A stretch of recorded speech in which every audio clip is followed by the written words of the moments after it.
খুলনায় কোনোভাবেই থামছে না মৃত্যুর মিছিল। সর্বশেষ বুধবার হত্যা করা হয় মঞ্জুরুল ও নাজমুল নামের দুই যুবককে। ধারাবাহিক এসব হত্যাকাণ্ডে আতঙ্কিত হয়ে পড়েছেন বিভিন্ন শ্রেণী পেশার মানুষ। পুলিশের দাবি, অপরাধীদের ধরতে অভিযান অব্যাহত রয়েছে। সন্তান হারিয়ে বাকরুদ্ধ মা, শোকে পাগল প্রায় স্বজনরা।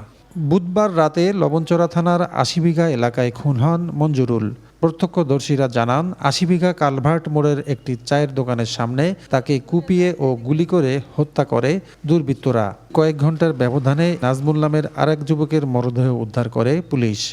৮০ বিঘা কালভার্টের পাশে চার দোকানের পাশে বসে চা খাচ্ছে। যে ছেলেটা মার্ডার হয়েছে সে ছেলেটা দাঁড়ায় চা খাচ্ছে।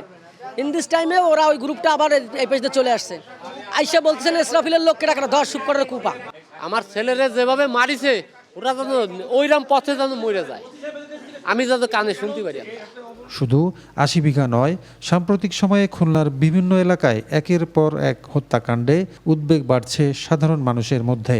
এই মাসের ১২ তারিখ থেকে আজ পর্যন্ত খুলনায় কিন্তু কাঙ্ক্ষিত বলা যাবে না, একটা অনাকাঙ্ক্ষিত ৮টি লাশ পড়েছে, যে কারণে কিন্তু সাধারণ মানুষ নগরী থেকে শুরু করে জেলার উপজেলা পর্যায়ে সাধারণ মানুষ কিন্তু উদ্বিগ্নের মধ্যে আছে, উৎকণ্ঠার মধ্যে আছে। অনেকে কিন্তু রাতে বিশেষ করে ঘর থেকে বের হচ্ছে না।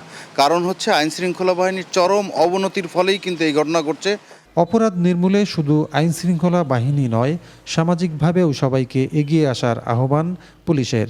সমাজের সবাইকে এগিয়ে আসতে হবে এবং এটা শুরু হতে হবে পরিবার থেকে। একজনের নামে ১০টা, ১৫টা, ২০টা ওয়ারেন্ট থাকে, তার মানে কিন্তু আমরা ১০, ১৫, ২০ বারই তাকে ধরেছি কিংবা তাকে চার্জশিটেড করেছি, তার অপরাধ উদ্ঘাটন করেছি, তারপরও সে থামছে না। পুলিশের তথ্যমতে চলতি বছর খুলনা মহানগরী ও জেলায় হত্যাকাণ্ড হয়েছে প্রায় অর্ধশত।